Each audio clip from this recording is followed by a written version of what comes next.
Tagad mums jāpiesakās pašiem. Ja?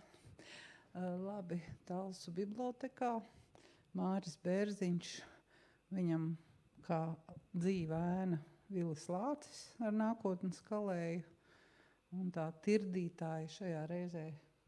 Lai gan vispār jau mēs 3 nedēļas pēc kārtas tiksimies, šitā ir otrā Māris Bērziņš un Liega Piešiņa. Cik lielā mērā tas nosaukums nākotnes kalējs tevi ietekmēja to, ka tu par Vilu Lāci uzrakstīji tā, kā tu uzrakstīji? Nosaukums neietekmēja nekādu, jo grāmata jau bija uzrakstīta, bija nosaukums. Darba nosaukums bija rakstīšanas terapija, tā tas fails man saucās. Bet, un es jau pat domāju, ka varbūt varētu būt tāds nosaukums, bet izdevēji noliedza, redaktori noliedza, jo tad to uzreiz uzskatīs par kaut kādu izglītojošo literatūru, par rakstīšanas terapiju, tā burtiski uztvers cilvēki. Un tad man bija vēl nosaukums Lāča dēls, un tas arī ir romānā drusku aplūkots vienā dialogā ar Valdemāru Kalpiņu, kāpēc viņš ir Lāča dēls. Bet tad tas nākotnes kalējs man vispār bija piezīmēts, ka romāna nosaukums jau arī agrāk, bet es viņu kaut kā nopietni neuztvēru, bet beigās es viņu, tad, kad jau grāmata bija uzrakstīta, tad ar tādu rūgtu ironiju es tomēr uzliku to nosaukumu nākotnes kalējs, jo viņš jau pats, mēs jau paši visi savus nākotnes kalēji esam un laimes kalēji, šoreiz nākotnes kalēji.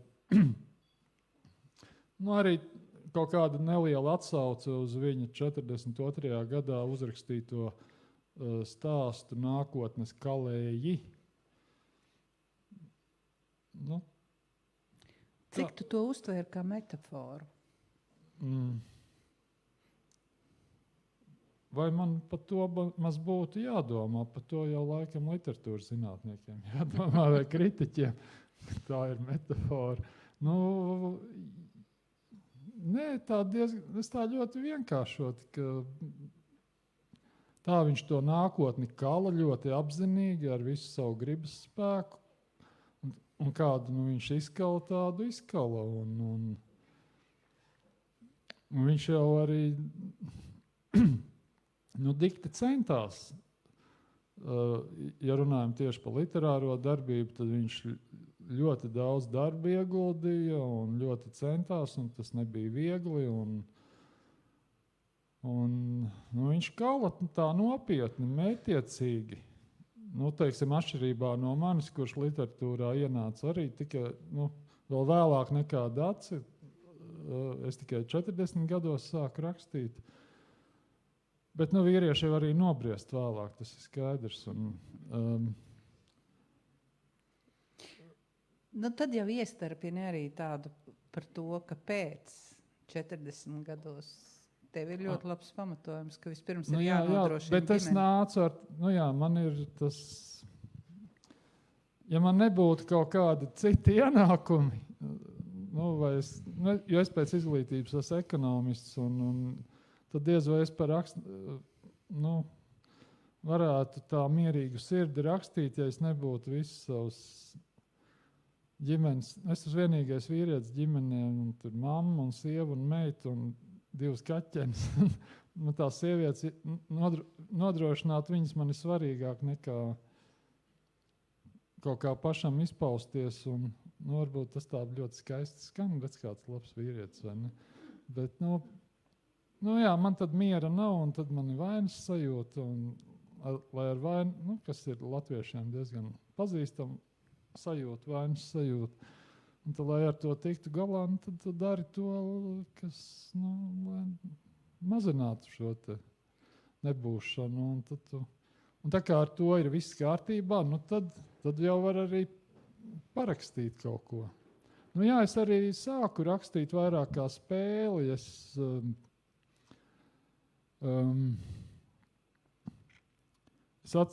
Tu jautāji par to, kā es sāku.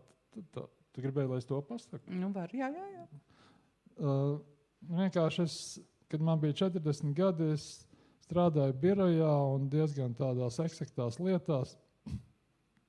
Ar mākslu nekāda sakara, bet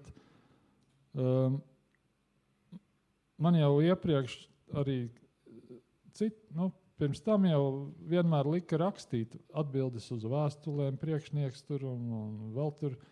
Un es vienreiz viņam prasu, kāpēc man vienam tas jādara, kāpēc citi nevar rakstīt tur tās.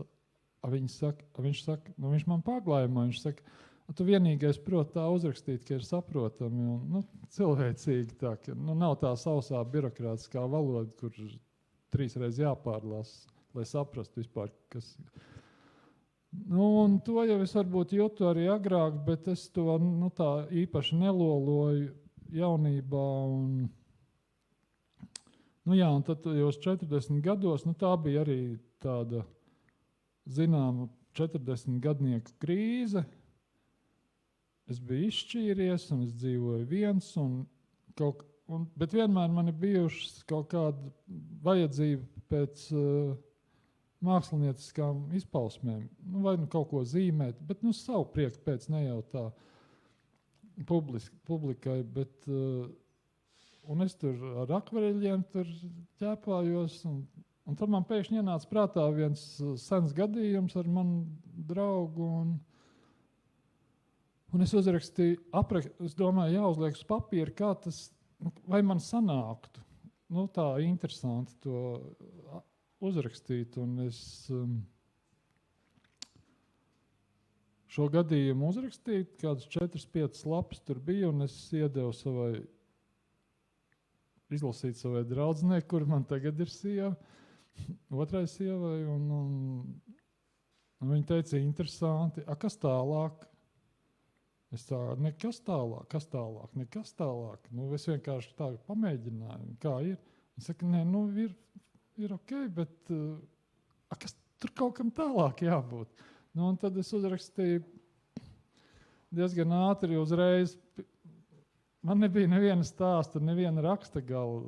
Es uzreiz romānu uzrakstīju un viss. Un tas, nezinu, vai bieži tā notiek. Bet, protams, tas romāns nav baigi augstvērtīgā literatūra man šodienas skatījumā. Bet, kaut kā jau ir jāsāk.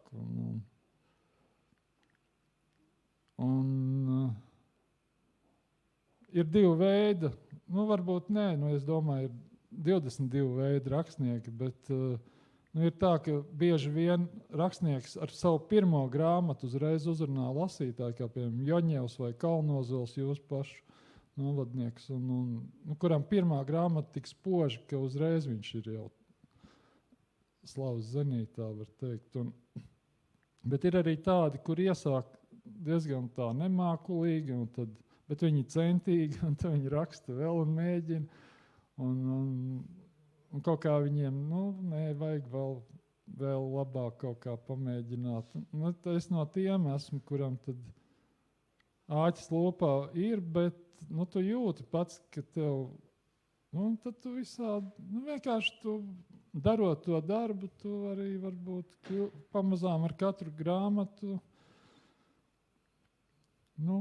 sanāk arvien labāk, ja tā drīkst teikt. Protams, pēc tam jau atkal būs kritums vai arī vispār nekas. To nekad nevar zināt, kur grāmata rakstniekam būs pēdējā. Kurā brīdī viņš būs izrakstījies un arī, tur, teiksim, viņš vēl mēģinās kaut ko izspiest no sevis un rakstīs kaut ko vāju un visi teiks aiz muguras, nav jau vairs tas, viņš jau ir izrakstījies. Bet tas ir normāli, jo es tā kā gaidu, kad tas beigsies vienreiz. Es katru grāmatu, ko uzrakstu, tā kā pēdējo, jo arī tad tu esi izsmēlis sevi, tu esi iztukšojies un tā sajūta ir viss, vairs nekad. Paiet laiks, un kā Māra Zālīte vienreiz tā labi salīdzināja, ka tas tā kā rakstniekiem līdzīgi kā govi izslauc, un tad tukšs tas pups. Un jāgaida tomēr ir kaut kāds laiks, kamēr atkal pierietēs, un tad, kad pieriet, tad var slaukt atkal. Tad es to arī tā izjūtu sevī, ka jāpaiet kaut kādam laikam, un tad jau atkal kaut kas nāks. Vai nenāks. Bet tad jāatrod kaut kāda cita nodarbošanās. Es nekad dzīvē neesmu zinājis, par ko kļūt. Es ar to lozungu arī esmu visu laiku staigājis apkārt. Tagad es esmu bijis, pirmā izglītība man ir pavārs, un es varu profesionāli strādāt pa pavāru. Es esmu profesionāli strādājis par krāsotāju. Es pat esmu strādājis par meteorologu un sporta instruktoru. Un par ekonomistu un Valsts kultūra kapitāla fonda vadītāju. 3 vietās par priekšnieku un kaut kādu 12 gadu priekšnieku pieredzi. Un tad pēkšņi rakstnieks. Pa kosmonautu jau es nekļūšu vairs, bet teiksim, par kādu citu plānā galdiņu urbēju, es vēl varētu kļūt, varbūt, nezinu. Bet zini, kā tu esi mājas saimnieks arī vēl? Jā, tas ir kreņķis vispār. Tas ir kreņķis. Man baigi žēl, ka tā meita neprecās un nevada tādu saimniecisku vīru mājās, kas visus tos mājas darbus apdarītu. Jo šodien pat es tagad atstāju sievu ar logu meistariem, kur tur remontē logus mums mājās. Es saku, piedod mīļā, bet tur viss būs kārtībā. Jā, tavā grāmatā par Vilu Lāci diezgan skaidri var izlasīt, kā Vilis Lācis ir rakstījis, un ka viņš sev ir uzlicis kā pienākumu katru dienu rakstīt. Viņam ir skaidrs plāns par to, kāds tas romāns būs, arī tāds, kurš tikai jāpārstrādā. Bet kā tas ir ar tevi? Ar mani ir tā, ka kaut kā ar šo pašu Lāci. Es viņu pētīju, un beigās jau galva ir pilna ar informāciju, un ir tāda putras sajūta. Tā kā galvā ir daudz, bet tas viss ir vienā putrā, un tu nesaproti, no kur gala sākt. Un vēl tu jūti, ka vēl varētu pētīt, ka vēl jau ir materiāli, un vēl tur varētu tam paprasīt kaut ko un uzzināt, un vēl, un tā. Varētu pētīt 3, 5 un vēl 10 gadus to Lāci, bet ir jau termiņi, izdevējs ir nolicis kaut kādus termiņus, un tad vienā brīdī tu vienkārši sāc rakstīt, un faktiski es izdomāju kaut kādu tādu pirmo aptuveni, nezinu, varbūt pat ne nodaļu, bet varbūt pat pusnodaļu. Ļoti mazas atšķirībā to, ko teica Dacis Sparāni, ka viņi izdomā visu grāmatu, viņi ir galvā, un tad tikai ir gandrīz tikai tehniskais darbs paliek uzlikt to uz papīra, tad es rakstu un domāju vienlaicīgi. Man tas rakstīšanas process palīdz arī izdomāt, un ir mazāk vilšanās tādā ziņā, ka ja tu esi visu jau perfekti izdomājis, tas nenozīmē, ka tu visu esi perfekti izdomājis. Jo, kad tu sāc rakstīt, tad domas mainās, kaut kādas vajadzības mainās, varoņi sāk dzīvot, viņi jau, viņi nav dzīvi, protams, bet viņi tomēr izveidotie tēli prasa, ka viņiem ir ja viņi ir izveidoti kā cilvēki, tad viņiem ir kaut kā arī atbilstoši viņu loģikai jādarbojas. Un bieži vien tas, ko tu tur esi teorētiski izdomājis, tas vairs nedara, un tad jāmaina, un tad pēc tam liekas, es tik labi izdomājis, un rekā viss man tagad jāmaina. Es tev tikai palabošu, jo nevis Dacis Sparāni, bet Dacis Rukšāni. Rukšāni. Jo Sparāni ir izdevēji. Jā. Tas nozīmē, ka viņam ir galvā vairāk Sparāni nekā Dacis Rukšāni. ir daudz vienkārši. Dacis, jā, tas ir tāds viss. Bet domājot par šo sēriju, es esmu, kur ir šis uzdevums rakstīt pirmajā personā. kas daudziem varbūt arī nepatīk, kur tā tad savienojas gan šī dokumentālā daļa, kas ir tiešām atbilstoša konkrētā varoņa dzīves norisēm, ir šī rakstnieka pozīcija, ir šī viņa fantāzija, ko viņš liek klāt, kas atkal vienai daļai sabiedrības arī netīk, jo, kā tu vari rakstnieku aprakstīt ne tādu, kāds viņš ir bijis, bet kur nāk tava fantāzija un tava pieredze kā rakstniekam klāt. Bet tavā gadījumā ir tā, ka tev sākotnēji bija izsniegts vai piešķirts poruks, pēc tam tu nonāci pie Anšlava Eglīša, un gala rezultātā tu dabūji pretrunīgāko no rakstniekiem, es domāju, Vili Lāci. Kāda tev bija tā reakcija? Tu biji tā kā domāji, kaut man būtu tas poruks, vai tu pieņēmi to, ka tevi Lācis skat? Kā tev šīs attiecības tādā... Es pieņēmu, sākumā bija tā... Man pat es uzdevu Repšai jautājumu, kāpēc vispār pa Lāci jāraksta, jo... No literārā devuma viedokļa, varbūt pietiktu ar monogrāfiju, ja kāds grib literatūras zinātnieks rakstīt, tā.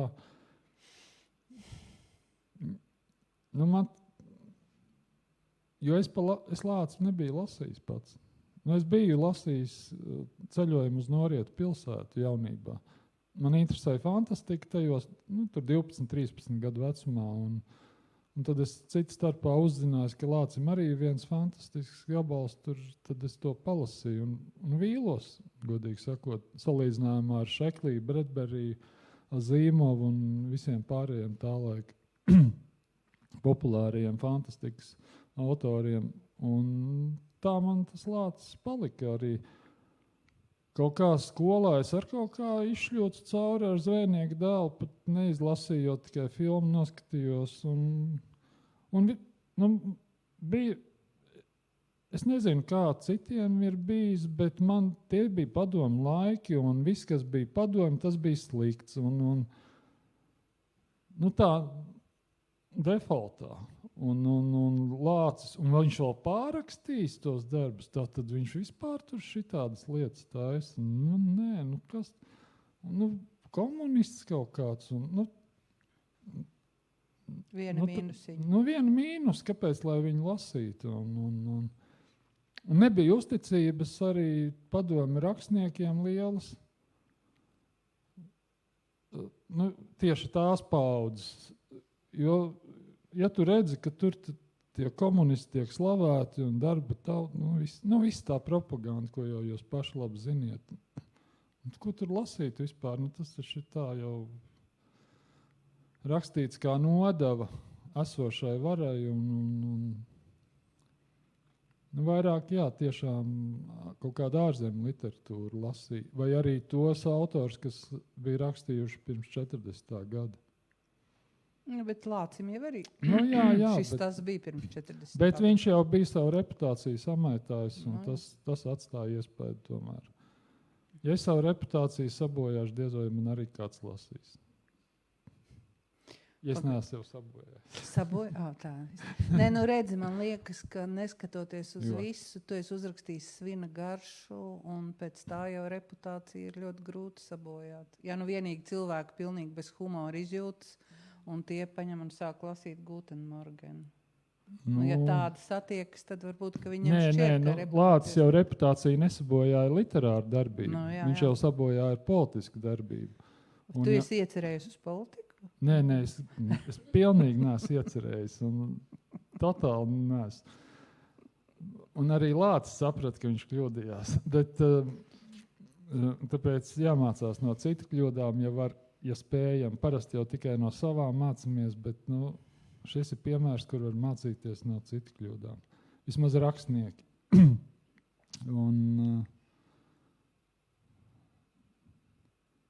Tagad kaut kā. Labi. Mans jautājums ir tāds, vai grāmatā ir kāda tāda epizode, kur tu Lāča mutē ieliec savu pārliecību, un kur tu tā kā nezinu, vai Lācis tā domātu vai nē? Jā, ir viena epizode, tas ir viņa, tur ir kur viņš raksta to rakstīšanas terapijas darbus, manas dzīves mirkļi, tad tur ir viena tāda epizode, kur ciematā piekauj un nosit vienu vīrieti par vērša nozagšanu un nokaušanu. Un tad pēc tā visa vārds pie sevis pārdomā, divos vārdos par to, kāpēc, kāpēc cilvēks ir tik augstprātīgs attiecībā pret dzīvniekiem un ka kaut kādā ziņā, ka tie ir tā kā kalpi, kā mantas. Bet tas nāk no tā, ka man vienkārši ir sāsināta uztvere un attieksme pret cilvēku un dzīvnieku attiecībām. Un, teiksim, viņš ir veģetārietis. Gandrīz. Tas arī. Ne tāpēc. Es varu arī kotletu apēst. Es to visu saprotu. Ne tāpēc, bet tāpēc, ka tomēr par daudz tie dzīvnieki tiek kā lietas. Es pat nerunāju par to, ko mēs ēdam, un tas var būt, labi, arī es tev neiešu tagad lasīt lekciju par gaisa kaut kādu ietekmi, bet es kaut vai par kažokzvēriem, kāpēc tām dāmām vajag tos kažokus? Tas jau ir tas, mēs jau esam citā laikmetā, kur vispār mēs varam apģērbties pilnīgi ar citiem materiāliem. Tas bija tiem pirmatnējiem cilvēkiem, kad nebija vispār nekā, tad viņi kāva un vilka kažokādus. Un tā ir tāda sanātnes palieka, no kuras sen jau vajadzētu atteikties. Tas tāpat kā tagad varbūt tas vēl nav noticis, bet tomēr Skandināvijas valstīs jau Norvēģijā, kā es dzirdēju, jau pusē esot elektroautomobīļi, nevis benzīna mašīnas. Un tas līdzīgi, es tā to domāju. Un ka, vai tiešām tām sievietēm nav žēl to trušu, nutriju, lapsu un visu to pārējo, un ka viņas man kaut ko redzot, kaut kādu lapsu sasti, man liekas, tik perversi tas kaut kā, ka tu to beigto lopes sev ap kaklu aplicis. Labi, ka mēs tiekamies vasarā, vai ne?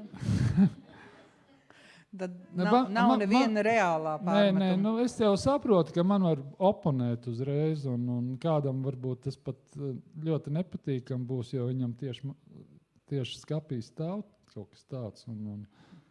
Bet es arī nebaidos to pateikt un darīt cilvēkam ciešanas, lai viņš pārdomātu to lietu. Tā būs tā kā taisnošanās, bet man nav neviena kažociņa.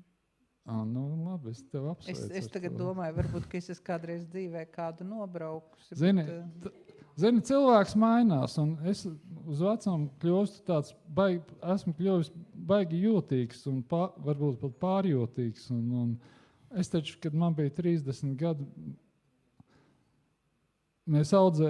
tie bija 90. gadi, un mēs audzējām vistas un pīles Jēkabpilī pie pirmās sievas vecākiem, un es taču tās vistām cirtu galvas tā, ka nemetās. Bet tad pienāca brīdis, kad viss es vairs to nevarēju, un tagad es to nedarītu. Ne tāpēc, es varu to izdarīt, bet kaut kādos, ekstrā apstākļos, bet es to negribu, un nē, viss. Mainās cilvēks vienkārši ar laiku jau. Ja mēs atgriežamies vēl pie Viļa Lāča, tad viņš, man liekas, ka tu esi ļoti tā, it kā neuzkrītoši, bet tu esi parādījis, kā arī veidojas viņa uzskati, un kā tad, ja viņam kāds vai dod uzdevumu, vai norāda, kā vajag rakstīt vai dzīvot, viņš to uzreiz uztver un pieņem kā realitāti, kas nav jāapspriež. Tas ir Lācijas atdzīvoja divas lietas. Ārkārtīgi liels mazvērtības komplekss, kurām, protams, ik pa laikam nāk līdz tā otra galējība lieluma mānija. Un tā viņš starp viņām lavierēja. Un tāpēc, ja viņam kāds zināmā mērā autoritāte pateica kaut ko, tad viņš to, jo viņš arī, viņš nebija ieguvis izglītību, tādu klasisku vismaz. Viņš tomēr bija beidzis tikai 4 klases pamatskolu, un tad bija kaut kādu pusgadu, kādu nepilnu gadu mācījies tur Sibīrijā, tajā garīgā seminārā. Viņš, protams, bija daudz mācījies pats, gan Tautas universitāti apmeklējis dažādas lekcijas, gan ārkārtīgi daudz lasījis. Bet vienalga viņam noteikti tā sajūta, ka viņš nav pilnvērtīgs, viņam saglabājās. To es pilnīgi jūtu no tā, kā viņš raksta vēstules jaunībā un kaut vai sarakstīja ar upīti. Un tajā pašā laikā tur arī tajās vēstulēs ir, es tagad tā uz dolo teikšu, bet vēstulē ir vismaz kaut kādi 20 es, man, un pirmās personas vietnieku vārdi, kur viņš tomēr sevi, mēs visi rakstnieki un mākslinieki esam egoisti, un arī citi, kas nav rakstnieki, tāpat ir diezgan egoistiski, bet Lācis arī tāds bija, un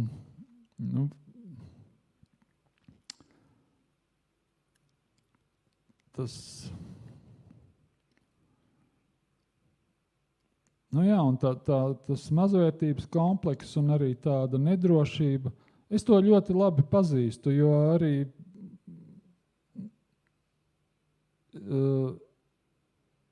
es savu darbu nespēju novērt.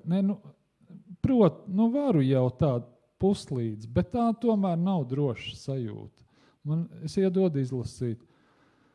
Protams, sieva iedod. Dats ar Rukšānu deva vīram pirmajam lasīt, es dodu sievai pirmai lasīt. Un viņa man neglaimo, un viņa pasaka, kā ir. Un ja viņa pasaka pozitīvi kaut ko, tad jau es kļūstu drusku mierīgāks, pārliecinātāks, bet tā nepārliecinātība par sevi tā saglabājas arī pēc lieliem panākumiem un pēc visādām svina garšām un tādām lietām, kas ir izdevušās vienalga. Vai tad, liekas, varbūt tas ir viss, ko es spēju, varbūt es nemaz vairāk neko nespēju, vēl kaut ko tikpat labu vai vēl labāku, Tā ka es pats arī esmu ar kompleksiem, bet Lācim arī tie bija. Bet viņš turēja cietu ģīmi, es atklāti runāju, bet tā mūsu lielākā atšķirība ar Lāci ir tā, ka viņš bija šausmīgi noslēgts, bet es esmu diezgan galēji atklāts, un reizēm varbūt pat daudz. Un kādreiz izlasu interviju, un ak, Dievs, kāpēc man tas viss bija jāstāst? Tā. Lai vieglāk dzīvot pēc tam? Pašam var būt, bet nav pēc tam vieglāk, ja tas publiski parādās. Ja es kādam divatā izsūdu savus bēdas, tad tas ir citādāk. Bet redz, kā ir, tu tagad izsūdz bēdas it kā man un vēl dažiem cilvēkiem, bet paskat, tur tas tā kameriņa, kas tagad dod iespēju ļoti, ļoti daudziem to redzēt. Varbūt tāpēc arī tur ir tā atšķirība. Jā, es jau to kameru neuztveru kā kaut kādu lielu cilvēku masu. Mēs varam paprasīt, cik tur ir tajā pusē, cik ir skatītāju. Un stūd pateiks. 4. Cerams, ka nē. Šobrīd ir 12. Redzi. 3 reizes vairāk. Bet tomēr. Ir Nu, jā. tās Nē, mazās bet es arī man nav nekā slēpjam, vienkārši citreiz liekas, kāpēc tik atklāti izrunājos, nevajadzēja tā. Bet, Vai tev palīdzēja vai traucēja tas, ka šī sērija Es esmu ir jāraksta pirmajā personā? Un tas nozīmē, ka neapzināti, apzināti tev ir jājūtās kā Vilim Lācim. Ko man palīdzēja? Jo tad jau kaut kā sanāk, ka Lācis to raksta, nevis es. Kaut kā tā. Tad attaisnojums tā kā attaisnojums. Ir īpaši par to, ko viņš raksta kā rakstīšanas terapija. To jau es nerakstu, to Lācis raksta. Un es kaut kā, es to tikai tagad pamanīju, ka man Lācis pirmā personā, aizliegtais pianīns 3. Svina garša 1. Sveiks Zintar Mihaila 3. Titānas Krūves 1. Guten Morgens 3. Erika Traumas sapnis. Laikam 3. Bet labi, neatceros vairs. Nav arī svarīgi. Bet kaut kā es mainās tās. Bet man patīk pirmā personā rakstīt. Jo tad kaut kā ir tā sajūta, ka tu arī labāk esi iejuties un tu spēj tad labāk iejusties. Un tad arī ir tāda, ka lielāka atbildības sajūta par to, ko tu raksti. Jo no malas tu vari drusku tā pateikt, iespējams, varbūt tā, bet ja tu raksti pirmā personā, tad jā vai nē. Tādās kategorijās. Tāpēc, man tas nav viegli, nemaz nē,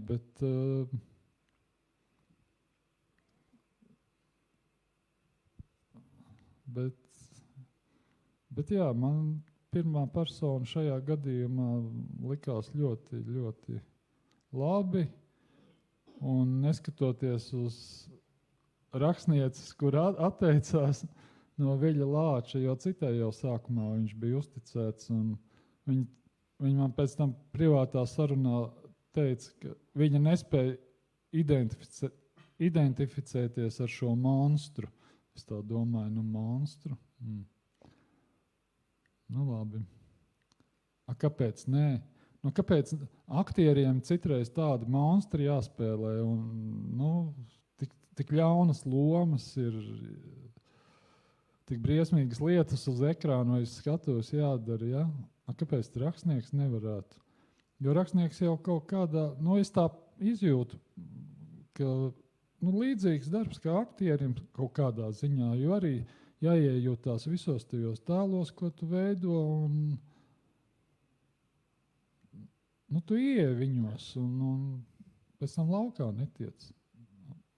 Tu tiki? Nē, bija jau kaut kā jātiek. Es tiku.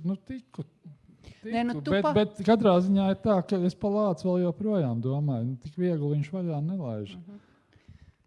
Es jau domāju, es nezinu, vai kāds no jums jau ir lasījis šo grāmatu, bet tur ir beigās tāds teikums, ka beigas, un tad beigas nenozīmē, ka šī grāmata nekad vairs netiks pārstrādāta. un tāpēc es domāju, ka varbūt, ka man jau sāk nākt domas prātā, ka varbūt jau pat vajadzētu sākt viņu pilnveidot un pārstrādāt drusku.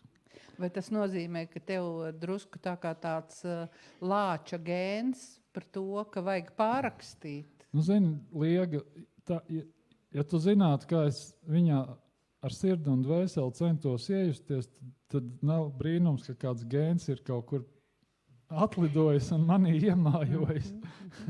Bet tu, piemēram, pieļauj, ka pēc tā, kā teiksim, tu esi iejuties Vilī Lācī, arī šajā principā, ka viņš atbilstoši politiskai situācijai pārrakstīja romānu, lai tas būtu pieejams citā laikā, ka tu kādam savam darbam pieķertos klāt un pārrakstītu? Pārrakstīt gluži nē, bet es pēdējās 3 dienas, tur kaut kāds projekts ar PBLA, Pasaules Brīvo Latviešu apvienību, un tu man lūdzu izvēlēties vienu fragmentu no Svina garšas, ko aktierim nolasīt pirms sarunas.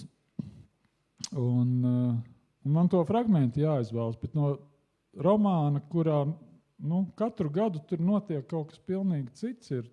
Tur ir krāsotāja dzīve, tur ir 39. gads, pilnīgi cita situācija, 40. gads, atkal pilnīgi cita situācija, 41. gads, vēl jauna situācija.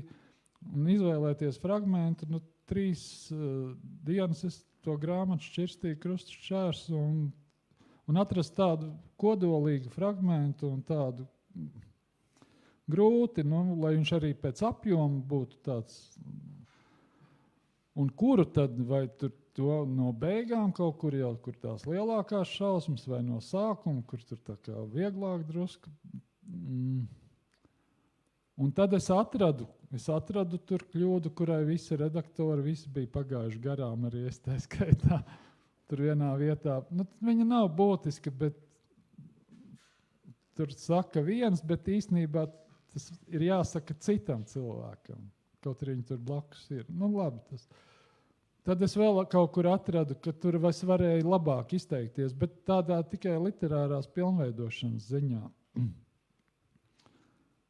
Lai gan es ļoti nopūlos pie tā, lai noslīpētu to tekstu un lasu skaļi vairākas reizes pats sev priekšā, jo, kad skaļi lasu, tad ar acīm izlasot liekas jau viss kārtībā, bet izlasu skaļi un tu redzi, kaut kas vēl tur ķerās, kaut kas tur buksē, kaut kas, vēl kaut kādas negludumus tu sadzirdi. Tā ir tāda metode un ir vērts rakstniekiem to lietot. Un es arī kādreiz man arī nākas izlasīt kādu jaunu cilvēku rakstītus darbus, un es redzu, viņš nav pat pārlasījis. Viņš pat klusējot nav pārlasījis. Viņš ir uzrakstījis, un viņam ir bail pārlasīt, jo viņš jau jūt, ka viņš atklās kļūdas, un viņa tas ego un viņa pašapziņa neļauj viņam, kā es te tā. Viņš labāk nemaz nelasa un atdod. Un tad lasa cits, un pēc tam saka, nē, tu labāk neraksti. Bet ja viņš būtu drusku varbūt piestrādājis vairāk pie tā savu darbu, varbūt tur arī būtu kaut kas labāks. Tas tāds. Vai tad, kad tu arī vāci materiālus un vēl tev principā, tu skaties tikai uz pārdesmit gadiem, vai ne? Tā iznāk, pārdesmit gadiem. Tev vienkārši grāmata būtu biezāka, kāpēc tu tieši runāji par šo laiku? Tur bija tāds ieraksts, sirsnīgs tāds, tās lāču, es runāju par lāču dienas grāmatām, viņas sausas, īstas sausas, tādas sadzīviskas piezīmes, kuras neko daudz neizsaka, un te pēkšņi viņš guļ Kremļa slimnīcā un 53. gadā, un tur ir tāds, kaut kas tur pa dienu man tur špricēja to, deva tādas zāles, atnāca tāds dakters, aizgāja tāds dakters, un tagad es guļu, un teikums tāds, kā tagad darētu 100 grami konjaka. Pilnīgi jūt no sirds iznācis, izrāvies viņam.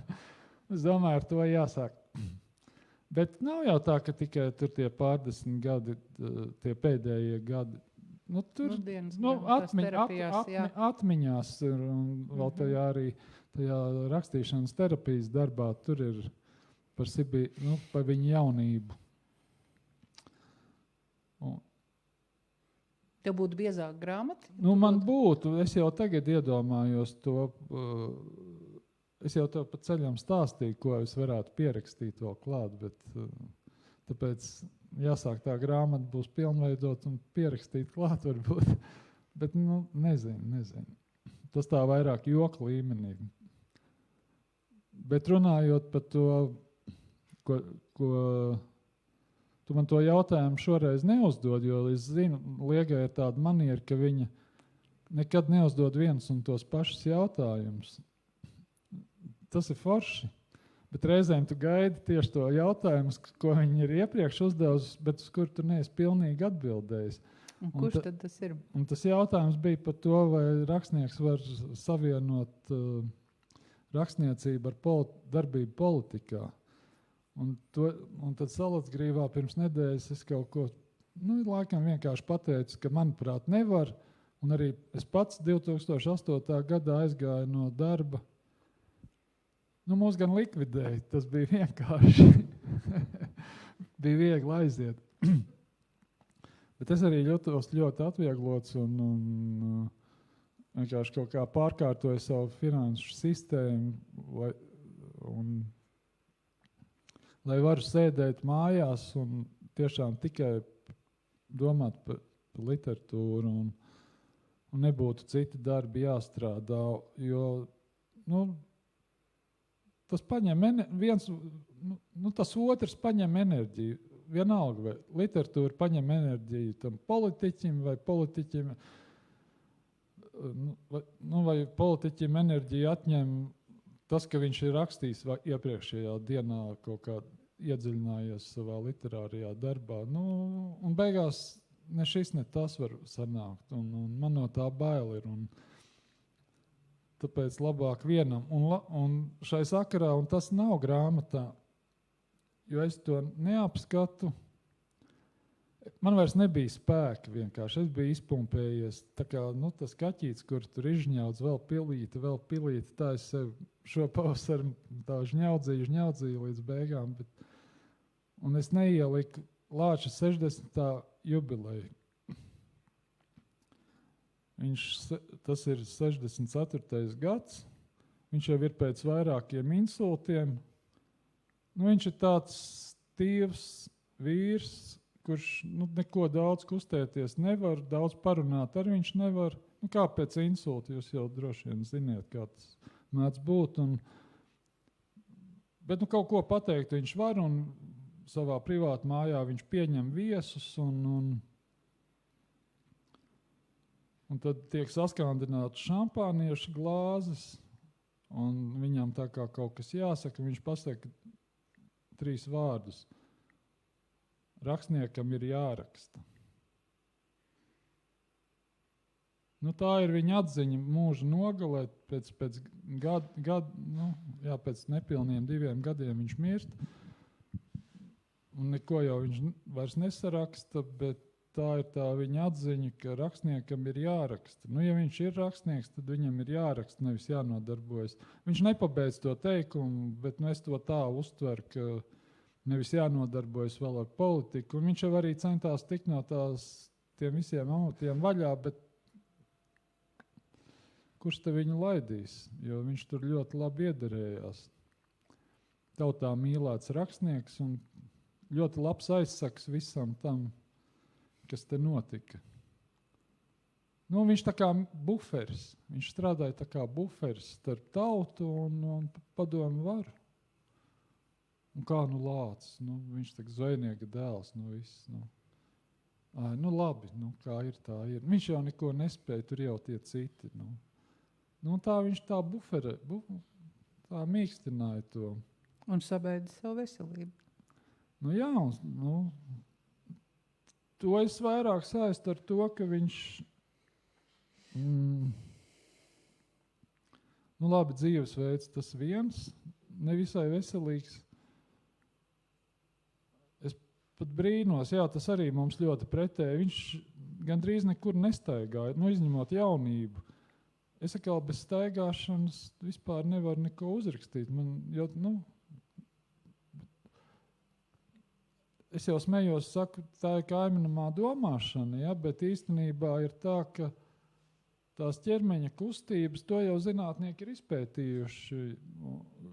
Tās ķermeņa kustības vispār iedarbina organismu līdz pat smadzenēm, un arī veicina smadzeņu darbību, fiziskās kustības. Un tāpēc man dienā ir vismaz kaut kāda 6, 7, 8 kilometri jānostaigā, vai arī jānoskrien vismaz kādu 5. Šorīt es noskrēju kaut kādus 5, 6, vēl pa lietus līju, bet ļoti labi. Tas bija.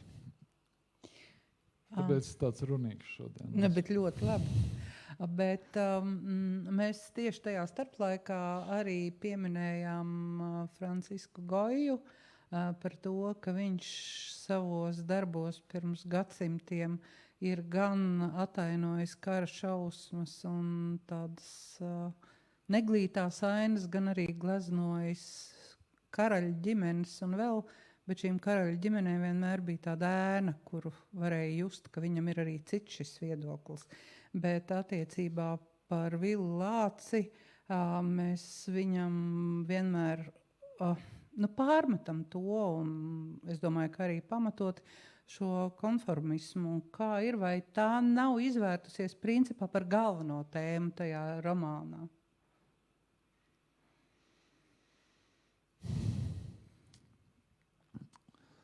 Tas jau atkal ir tāds jau spriedums pēc grāmatas izlasīšanas, ar kuru rakstniekam vispār vairs nevajadzētu pat īsti tur domāt. Jo es vienkārši stāstu. Es vienkārši tā, kā es to redzu, kā es to izjūtu. Protams, tas nav īsts Lācis, tas ir Bērziņa Lācis. Bet arī Lācis pats par sevi neuzrakstīt, jo viņš vēl par sevi labāk, smukāk uzrakstītu nekā, viņš neatklātu visu. Gludāk uzrakstītu, tā teiksim, jā. Bet vienkārši stāstot to viņa dzīvi, Neviļus jau tur nonāca pie tā, un beigās jau to izlasot, tad tu redzi, ka stāsts ir lielā mērā par konformismu. Bet teiksim tā, ka man sākotnēji būtu bijusi doma rakstīt par konformismu, tāds formulējums man galvā nebija. It nemaz. Vienkārši es ņēmu faktus, protams, kaut kādu savu intuīciju, nevis kaut kādu, bet intuīciju,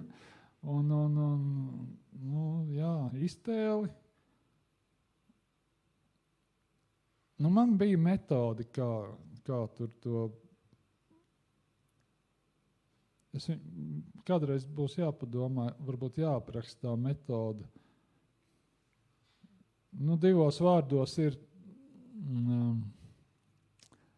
Lācis vēstulēs, Lācis atmiņās, tie avoti, no kā var ņemt par viņu. Tad Lāča paša rakstītais. Un 2 darbi, it īpaši 2 darbi, vairāk arī, vēl citi arī, bet 2 Sputni bez spārniem un Vecā jūrnieka ligzdi ir 2 ļoti biogrāfiski darbi Lāča. Labi, viņš tur ir paslēpies Zītaru dzimtā, bet viņš tur ir Janka. Un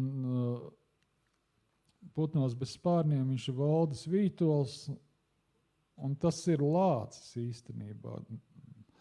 Viņš raksta, un kā es to esmu sapratis, tad to viņam ieteica Upīts, jo pirms tam viņa pirmais darbs bija Atbrīvotais zvērs, kas bija tāds fantastisks arī gabals par balto vielu, kas pabaros visu pasauli un tādi apcerējumi filozofiski par to, kas tad būs un vai tas nāks pa labu cilvēcei. Bet tad Upītis viņam teica, tu esi vienkāršāks, tu vienkārši raksti savu pieredzi, tev pieredze ir unikāla, un tā, ka viņi abi bija tādi uz sociālismu orientēti cilvēki ar sarkanām idejām galvās, tad it īpaši raksta par strādnieku dzīvi, par strādnieku dzīves grūtībām, par visu. Tad tur jau nekas vairs nav daudz jāizdomā. Vienkārši Lācim jāraksta par savu strādnieku dzīvi, par to, ko viņš pieredzējis gan kā ostas krāvējs, gan kā zvejnieks. Un tā viņš rulēja tad. Un tas bija patiesi, tas bija par viņu, un tas arī, un kas jau ir patiesi, lai cik viņš tur literāri pilnvērtīgs vai nepilnvērtīgs, tas jau aiziet līdz lasītāju sirdīm. Un vēl jau arī tas, ka toreiz Tagad es te runājos ar meistariem, tā ka man privāti māja, man visu laiku kādu meistaru jāpasauc, un dažreiz tie meistari nepazīstam, un tad mēs tā runājamies, un kaut kur jau man tas izprūk, ka es esmu rakstnieks, un viņi nezina, viņi man nepazīst. Tas ir labi, vismaz man tā uz ielas nepazīst cilvēku daudz, bet toreiz arī tie meistari lasīja grāmatas, jo viņiem nebija ne telefona, ne interneta, pat ne televizoru. Viņi bija tādā ziņā, literārā ziņā, viņi bija zinošāki, viņi bija lasošāki. Un, protams, ka lasītājam atsaucās tās lietas, kas atsaucās. Un ja tu lasi, ja viens strādnieks sarakstīs par strādnieku dzīvi, tad citam strādniekam, baigi interesanti, kā viņš to mūsu dzīvi ir attēlojis. Un tāpēc arī, tā ka strādniecība šis strādniecība tomēr ir lielākā sabiedrības daļa, tad arī tie panākumi bija arī apjoma ziņā lielāki. Jo viņš nerakstīja kaut kā ļoti intelektuāli un sarežģīti, un tas jau arī paņēma. Tur tas teiciens, buď paprošķi, ļuģi, ķibet paķānats, tas tur nostrādāja, es domāju. Ja vajag pārtulkot, tad esi vienkāršāks un cilvēki tieksies pie tevis. Jā. Es šo jautājumu laikam varbūt Salatgrīvā bet citur jau es tāpat tev esmu to uzdevusi par to, vai Lācis būtu tavs draugs, vai kādas tev būtu ar viņu attiecības, ja viņš būtu dzīvs, piedāvām, es domāju, divos laikos, gan šodien, vai tajā laikā, kad Vils Lācis dzīvoja. Un kad, tad tev bija pavisam maz gadu vai tāds. Jā, kā ir tās? 4 gadu vecs bija, ka viņš nomira. Tad es par viņu neko nezināju vēl daudz. Kādas attiecības. Sportot jūs kopā nesportot, jo viņš vienkārši... Nesportot. Mēs varētu kādā ballītē, jo viņam dejot patika, man arī dejot patika. Disenēmies kādā varētu satikties. Bet viņš atkal tāds nerunīgs. Bet tu arī vienmēr neesi runīgs. Tu reizēm arī esi nerunīgs. Reizēm man arī jādomā ir. Es nevaru tikai runāt. Jā, dažādi tas ir, protams. Bet grūti pateikt. Man likās, ka viņš tāds drusku, tomēr pa daudz sevi ierāvies un arī drusku apmāca ar tām sociālismu idejām. Vienkārši man grūti to iztēloties, jo mēs esam pilnīgi citi produkti. Viņš piedzima un auga kapitālismā, un viņš to nolādēja un tiecās pēc sociālisma. Es piedzimu sociālismā, un es to nolādēju, un tagad dzīvoju kapitālismā, un man liekas, viss ļoti labi. Nav viss labi. Daudz, kas ir slikti, bet daudz labāk nekā tajā sociālismā. Manuprāt. Pusdzīves sociālismā, pusdzīves kapitālismā. Tad es par labu kapitālismam tomēr esmu. Kaut gan, protams, jaunība vienalga bija skaista arī sociālismā. Jaunība pie visām iekārtām varētu būt. Tie ir tā nekas. Kaut gan, protams, dažādi gadījumi ir. Jā.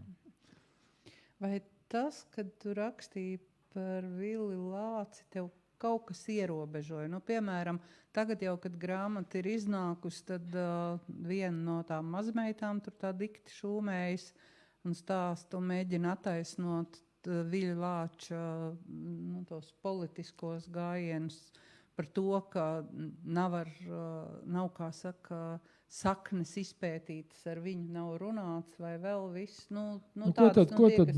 Es arī neticu. Es nekā pārmetumu, bet jā. Nē, es saprotu, jā, bet es arī atbildu tā kā Ilzei, nevis tev. Ko tad viņa daudz varēja zināt par savu vecstāvu? Viņa bija maza meitene. Mīļš vecstāvs. Jā, bet tur jau tā lieta, ka arī varbūt cilvēks, kurš sabiedrībā būs ļoti nepatīkams, visai sabiedrībai ļoti nepatīkams, viņi tomēr mājās sagaidīs mīloši, iespējams, ka viņi sagaidīs mīloši sievu, vecāki, bērni. Viņš vienalga kādiem būs mīļš un tuvs cilvēks, un to jau, bet viņai ir, kad es domāju par Ilzi, ka viņai arī jāsaprot, ka tas vecstāvs, ja viņa grib viņā visu attaisnot, tas neizdosies. Arī mans tēvs ir pieļāvis daudz kļūdas un nepareizi rīkojies, bet, un es viņas atzīstu, un es pa viņām, tur viņš darīja nepareizi vai kaut kā pilnīgi garām, bet viņi tā kā grib visu noliegt, ka visi bijis labi. Tā nav gluži, un mēs visi kļūdamies kaut kur cits lielāk, vairāk, vienkārši Lācis tik tādā līmenī dzīvoja, ka viņš kā tāds etalons kalpo visam tam padomju konformismam. Un vēl jau viņš bija nelaimīgs arī ar to, ka viņš tomēr jutās iegrābies. Jo tas naivais viņš savam draugam Vilim Lapiniekam, kurš pirmo zvejnieku dēlu uzņēma,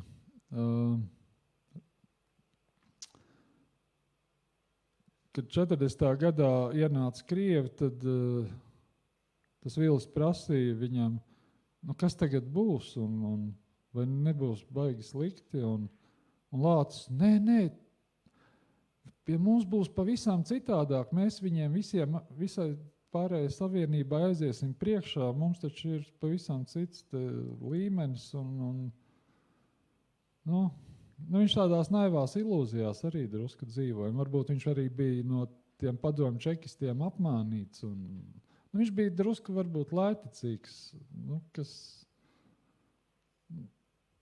kas ir īpašība, kuru tu nevari, tāda viņa ir, vai tu esi tāds vai nē, es to nevaru nosaukt ne pa labu, ne pa sliktu, vienkārši es beigās nonāku pie tā, ka ne grāmatā, bet savās domās nonāku pie tā, ka vispār no viena cilvēka neko, es tagad saprotu arī tos Bībeles vārdus netiesā, jo tu nevari prasīt no cita cilvēka, lai viņš rīkotos tā kā tev liekas pareizi, tikai tāpēc, ka viņš nespēja citādi. Viņš dara tā, kā viņš uzskata par pareizu un atbilstoši savai izpratnei, savam attīstības līmenim, izglītības līmenim, ētikas morāles kaut kādam iekšējam kodeksam, un viņš tāds ir, un tāpēc viņš tā rīkojas. Un protams, gribas, lai viņš ir pilnīgāks un dara citādi varbūt, bet tu nevari tā īsti pieprasīt to, un arī tāpēc nav pat jēgas viņu tiesāt. Tā. Bet, protams, ir vajadzīga diskusija dzīve un ir vajadzīga attīstība, un tāpēc, pareizāk sakot, diskusija ir vajadzīga attīstības dēļ, ir vajadzīgi konflikti attīstības dēļ, un tikai caur konfliktiem notiek kaut kāda attīstība, un tā pilnīgi samierināties ar to, ka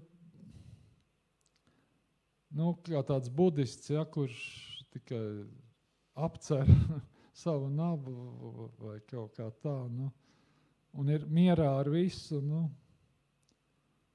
tādam rietumu cilvēkam diez vai vajadzētu. Ir tāpatās jāsaka savas domas. Vienīgais, es jau tagad kaut kā aizrunājos uz citu, bet ka pietrūkst tādas diskusiju kultūras, un arī īpaši tagad tā ir novērojama tajā vakcinācijas procesā, ka ir tā par un pret, un Un ir tā ļoti asi tas par un pret. Viens otru nedzird. Un tad, kad vakar panorāmā es dzirdu, ka jāinformē. Tu vari informēt, cik tu gribi no rīta līdz vakaram. Viņi vienkārši to nedzird, viņi to neklausās. Tas nav. Tur var strādāt tikai tādas metodas, kas sit pa kabatu vai kaut kā tam līdzīgi. Tāpēc man vēl tagad telefonā ir 28. gada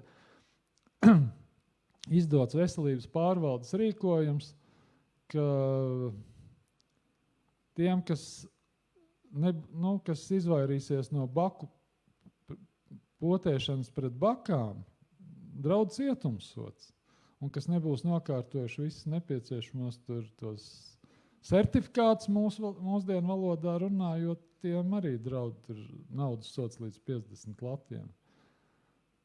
Un es tagad tai pašai Dacei es saku, bet vai Daca to aiznesīs līdz Saeimai? Es pat uzskatu arī, ka tagad tie, kas nav vakcinējušies, bet ir nokļuvuši slimnīcā, un tad, lai viņi paši apmaksā tos rēķinus par savu ārstēšanu, un tad cilvēks jūt tikai caur savu kabatu to. Citādi viņš nesaprot, kamēr tas ir tā. Labi, es jau aizgāju atkal kaut kur. Tālu no Lāčas. Nē, es pirms gada, man liekas, šai laikā drusku Lācis gan būtu vakcinējies. Viņš būtu vienkārši paklausījis momentā. Tad netika apspriest šis jautājums. Bet es pirms gada biju Norvēģijā, un mēs pabraukājām pa Knuta Hamsuna vietām. Un Norvēģi uzskata viņu par savu lielāko kaunu, tāpēc, ka viņš ir bijis Hitlera atbalstītājs, un viņam pat ir tā, ka viņš ir privātā teritorijā apglabāts, un tur pat tuvumā vispār nelaiž viņa, jo viņa nav pēc visiem šiem gadiem, un Knutam Hamsunam šo viņa dzīves uztver, visu uzskatus, viņi nav viņam piedevuši. Un, piemēram, ir arī tā reālā situācija Rakstniecības un mūzikas muzejā, ka tad, kad viņš bija dzīvs, tad, vai uzreiz pēc aiziešanas ir ļoti daudz priekšmetu krājumā, mēs viņus nevaram neizmest neko, mums ir ārprāta bagātīgs viss tas krājums. Kā tev liekas, ka ja tam cilvēkam ir un tik augstas raudzes cilvēkam tajā laikā politiskajā līmenī un arī rakstniecībā bijis uzskati, kas nesakrīt ar tautas vai uzvedību, kā tas ir ar tiem izsūtīšanu un parakstiem, vai viņam ir jāpievērš uzmanība?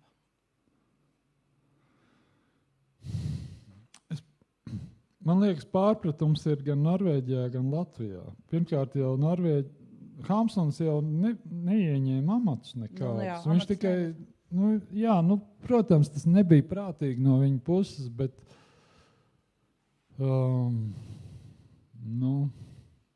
man liekas, Norvēģi pārspīlē. Bet latvieši atkal pārspīlē no otrējādi, pilnīgi citādi. Ka atkal viņi pieņem cilvēku, kurš ir valsti vadījis, padomju Latviju un vienalga, tādi laiki, ko lai dara? Viss kārtībā. Nē, redz, bet mēs arī kaut kā tā atšķirīgi piedodam vai nepiedodam. Bet latvieši labāk, tomēr jaukāki cilvēki, vai ne? Jā, tādā ziņā jā. Jo es arī domāju, ka, piemēram, tāpat Anna Sakse, kurai ir tas pret kalnu, kas ir, suņa murgi vai piedošana, bet, viņai ir pasakas par ziediem, un līdz ar to mēs runājam par to, mēs par citu nerunājam. Vai vēl, šīs tās ir... Viņš vadījis valsti, bet vai viņš tiešām viņu vadīja? Reāli jau nepārāk. Viņš bija seja, jā. Bet vienalga, kāpēc tev jābūt tādai sejai? Tev nepaveicās. Ko? Tagad, tieši tā, jā. Bet viņš jau mērķiecīgi uz to gāja. Un viņš tur nokļuva. Pēc tam viņš no tā vaļā netika. Jā. Viņam jau vēl varbūt arī bija ilūzijas, un viņš varbūt arī pat sev mierināja ar to, ka tas arī ka tomēr tagad ir bezmaksas izglītība, pensijas ir, jo tas jau galvenais, lai mēs paši mūsdienās tagad atkal neaizkultos līdz tādai šķiriskai atšķirtībai, ka ir daudz nabadzīgie un ir kaut kādi mega bagātie, ja, kas atkal var izsaukt tādas sārtas domas, ka vajadzētu visu līdzināt, jo vienkārši tagad tā plājas starp nabadzīgajiem un bagātajiem viņi jau pieaug, un tas ir ļoti slikti. Es kaut kādā ziņā ne sociālists esmu, bet kaut kādā ziņā drusku sociāldemokrāts, tāds Zviedrijas sociāldemokrāts, kur tomēr nabaga Astridai Lindgrenai bija gadījums, ka viņai vienreiz nodokļos bija aprēķinājuši vairāk nekā viņa vispār bija nopelnījusi. Tas bija pārprat kļūda ieņēmuma dienestu, bet tas nozīmē to, ka viņai tie ienākumi bija tik lieli, ka viņa, bet viņa ar tiem dalījās, un viņa tāpatās bija pārtikusi sieviete, un pietika viņai visa atliektiem galiem. Bet mums, situācija drusku savādāk. Situācija savādāk, un beigu galā, ja to nabadzīgo neapmierinātu, un ja valdība joprojām dzīvos savā burbulī tikai, un arī savu reizi izturēsies augstprātīgi, maigi sakot, tad beigās arī var nonākt līdz kaut kādam lielai neapmierinātībai, kas nezinu, kā vēl var pārvērsties, bet es ceru, ka tas nenotiks, un varbūt arī es drusku sabiezinu tās krāsas, bet tāds tas rakstnieks ir, viņš skatās un attīsta jau tur to scenāriju, kā tas varētu būt. Jā. Es domāju, ka mēs šī brīdī varētu paskatīties uz jums, un vai jums ir kādi jautājumi?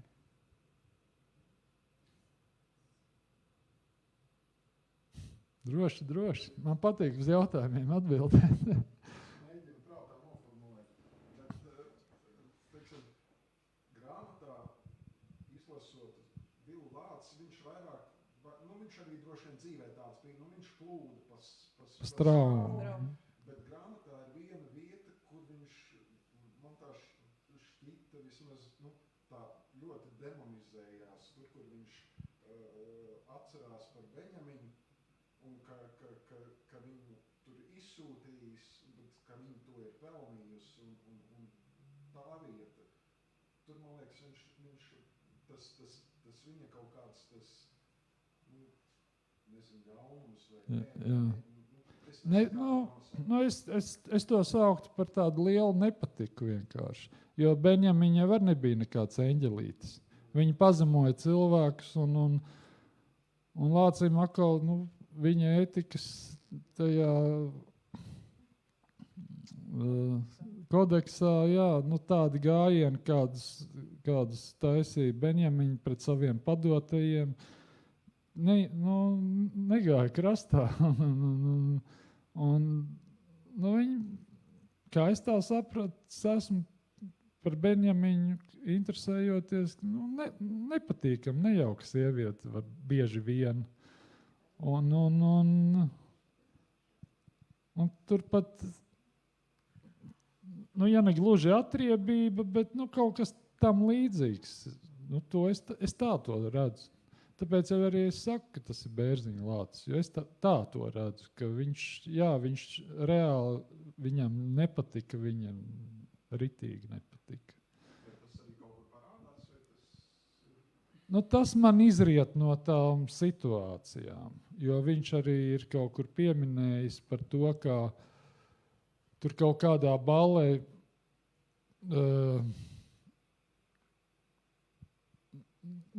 dažādās vietās.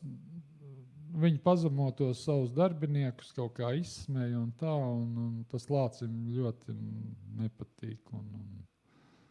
Un viņš, protams, atkal savu interešu labad klusē un dara to, ko viņa liek. Raksta to, ko viņa liek un klausa, jo tā viņam ir izdevīgāk un viņš arī netaisās ar viņu karot.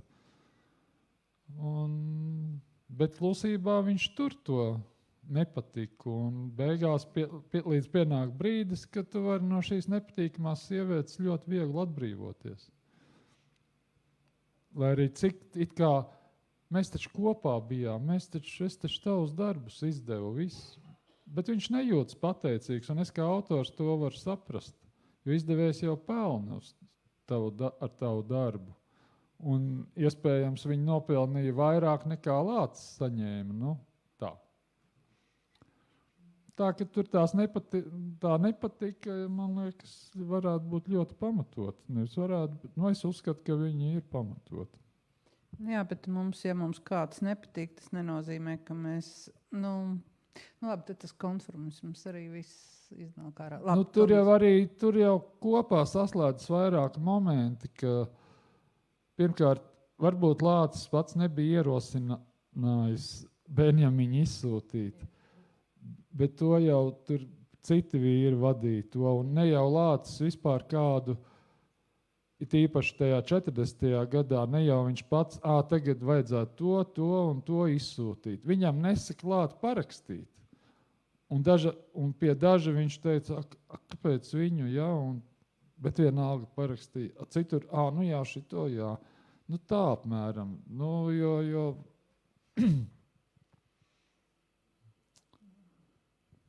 vienkārši nav tas. Vēl kāds jautājums? Nav. Tas bija smieklīgi. Bija Rīgā pirms 2 nedēļām tāds grāmatu tirdziņš, un es tur arī grozījos, un tad tur viena lasītāja pienāca klāt, un viņa man teica, bet viņi taču beigās noindēja, vai ne? Es tā, man acis liels. Kur tad? Kā jūs tā izlasījāt, ka noindēja? Tie krievu dakteri, tie, kas tur beigās vēl tā kā pasmējas par viņu. Es tā, vispār man tur tā kā ne tā īsti teikts, nedomāts, bet redz, kā cilvēki izlasījuši, interesanti. Grāmatā vēl tas tēls, kas ierosina Lāci uz to rakstīšanas terapiju. Jā. Beigās viņa tā kā aizmūk uz Rietumiem. Jā. Kāpēc grāmatā iekļāvās tas variants, ka viņa tomēr, tā kā rosina, tā kā ir tas labais sociālistiskais tēls un tomēr ielikts, ka viņa aizmūk uz tā. Tad man jāatklājas drusku vairāk ir. Pirmkārt, viņus sauc Marina Jurjevna Briža. Laikam tā bija tas uzvārds. Mani sauc Māris Juridāls Bērziņš. Briža ir laikam bērs vai slovāku valodā. Pirmkārt, tur es esmu paslēpies, kas pienāk pie tā Lāča un iesaka viņam to terapiju. Protams, es padomu laikos dzīvodams arī domāju, kā varētu aizšļūt no tās valsts prom, bet, tad, kad sākās atmoda, tad man bija 25 gadi, un es nebiju paspējis nekur aizmukt, un tad vairs nebija vērts mukt nekur. Tā ir literārā spēle, jo šī nav monogrāfija, šis nav zinātnisks pētījums par Lāci, šī ir literatūra, un tas, un faktiski tā ir vienīgā izdomātā persona arī. To noteikti var just, es arī to nedomāju kaut kā slēpt, bet, jo, protams, ka viņš nerakstīja to rakstīšanas terapiju īstajā dzīvē, bet arī, to es izmantoju kā metodu, lai pastāstītu par Lāča jaunību, un lai, saprastu, ka, lai Nu jā, lai es varētu saprast, ka augot diezgan grūtos apstākļos un, maigi sakot, pat ļoti smagos apstākļos, uz tādas izdzīvošanas robežas bieži vien, cilvēks var dažādi izveidoties, bet, Lācis kļuva par tādu izdzīvošanas čempionu. Un, jūs jau, ja lasījāt, tur bija tā saruna arī par to izdzīvošanu, ka tā izdzīvošana tev var palīdzēt to fizisko dzīvību saglabāt, bet tai pašā laikā viņa liek tev nodot kādu, viņa liek melot, viņa liek izlikties, lai tikai izdzīvotu. Visādas nejaukas lietas ir jādara, lai izdzīvotu, bieži vien. Un tas, protams, ir jautājums katram sev personīgs un cik tālu un kā. Tas līdzīgi varbūt arī tagad, kā mēs jau nezinām visu, kas aiz kulisēm notiek, bet kā Baltkrievijā ar to Protaseviču, kur lidmašīnu nosēdināja un kur apcietināja, un kā viņš pēc tam sāka tā kā izlikties, kā viņš visu nožēlo un lai tikai paglābtu savu dzīvību. Un daudz jau viņu arī attaisno, un arī es viņu nenosodu par to. Bet tai pašā laikā ir arī tādi, tur ir tādi arī tie opozīcijas politiķi, kuri šāvi nost, bet viņš pat nesāks tēlot kaut ko tikai tāpēc, lai izdzīvotu. Tā tas ir. Jā, es domāju, ka arī pēc šīs sarunas ir skaidrs, ka mēs dzīvojam tomēr labākos laikos. Noteikti. Tie, kas lamā mūsdienu, kad beidziet, atcerieties paši. Es saprotu, ka viss tās atmiņas, jo tad mēs bijām jauni, pirms 30 gadiem, 40 gadiem mēs bijām jauni. Vai nebijām? Jā, vai vēl nebijām, jā, protams. Es runāju no savu 60-gadīgā vīrieša pozīcijām. Un tad arī viss bija smuki un mīlestība. Un tad jau politika neinteresēja. Tu biji saprats, ko tur drīkst teikt, kurā vietā, kurā nedrīkst. Labi, to tur tā ievēroja puslīdz. Bet bija jau arī, tie jau vairs nebija Staļina laiki un diezgan brīvi jau varēja anekdotas stāstīt. Un nebija jāraustās, vai tur kāds tev nosūdzēs. Vismaz manā vidē es to nejūtu. Un bieži vien liekas, bija tak forši toreiz. Bet, ja mēs šajā vecumā būtu, tajos laikos, es nezinu, kā būtu. Kā atkal jāstāv rindā tur pēc piena, 2 stundas, pēc piena produktiem tur 2 stundas, beigās nekā tur nav un tam līdzīgi. Un viss tā krievu valodas spiediens un arī trūcīgi jau tādi, it kā pāduši bija, bet nekur tu aizbraukt nevari, neko tu nevari skatīties, tu normālu mūziku nevari klausīties. Tas jau viss ir aizmirsies. Noteikti mēs labākos laikos dzīvojam, arī pat neskatoties politisko iekārtu, vai tad man kuram jaunība un bērnība, jaunība pagāja mājā ar krāsnes apkuri, kur vienmēr bija malki jāskaldo, jāzāģē, ūdens pumpis pagalmā, mazmājiņa dārzā, arī ziemas laikā uz turien bija jāiet. Un tad tagad ir automātiskā veļas mazgājumā mašīna, mobilais telefons, automobīlis, viss ir. Un ne jau tā, ka tikai tiem turīgajiem. Tas ir arī vidējas pārticības un pat ne pārāk bagātiem cilvēkiem ir šie līdzekļi jau.